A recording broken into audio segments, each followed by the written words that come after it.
Bismillahirrahmanirrahim. Ben Mardin Umut Kervanı Başkanı Abdülaziz Önen. Bize Almanya'dan Aktif Gençlik Vakfı tarafından depremzedelere ulaştırılmak üzere gönderilen yardım kolileri için Aktif Gençlik Başkanı Ali Balcı, Mehmet Uzun, Mehmet Ferruh Tekin ve onların şahsında destek sağlayan bütün üye ve gönüllerine çok teşekkür ediyoruz. Depremzedelere ulaştırılmak üzere gönderilen koliler inşallah bugün yarın dağıtımını yapacağız. Bizim şehrimize gelen depremzede aileler takriben şu anda 25.000 kişi.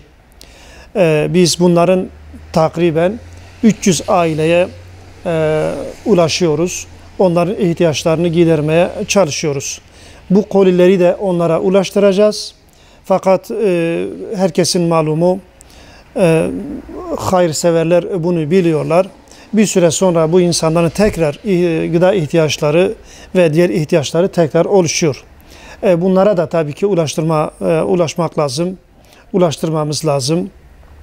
Yani bu yardımların devam etmesi lazım. Rabbim hayırlarını kabul etsin. Gönderdikleri şimdiye kadar deprem bölgesine gerek bizim şehrimize gönderdikleri ve bundan sonra da gönderecekleri bütün yardımları Rabbim dergâh izzetinde kabul etsin. Rabbim herkesten razı olsun. Kalın selametle inşallah.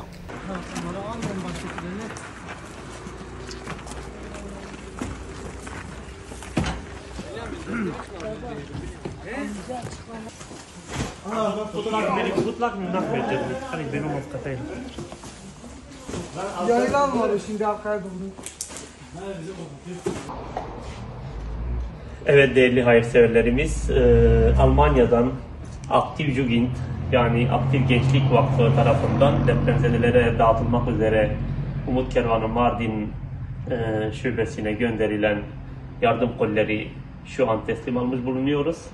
Aktif Jugend Başkanı Ali Balcı ağabey, Mehmet Uzun ağabey ve Muhammed Ferruh Tekin ağabey ve onların şahsında tüm üye ve gönüllülerine çok teşekkür ediyoruz. Allah hayırlarını kabul etsin. Kolye bakmıyor kolye.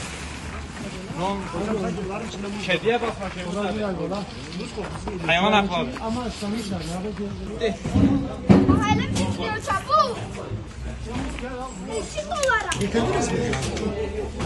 Maşallah, barakallah. Değerli hayırseverlerimiz, Aktif Jugend yani Aktif Gençlik Vakfı tarafından depremzedelere dağıtılmak üzere Umut Kervanı'na gönderilen yardım kolileri şu an vakfın ambarına, vakfın lojistik üstüne indiriliyor. Rabbim Aktif Gençlik Başkanı Ali Balcı abi, Mehmet Uzun abi, Mehmet Ferruh Tekin abi ve bütün destek veren, katkı sağlayan üye ve gönüllerine onların şahsında hepsine çok teşekkür ediyoruz.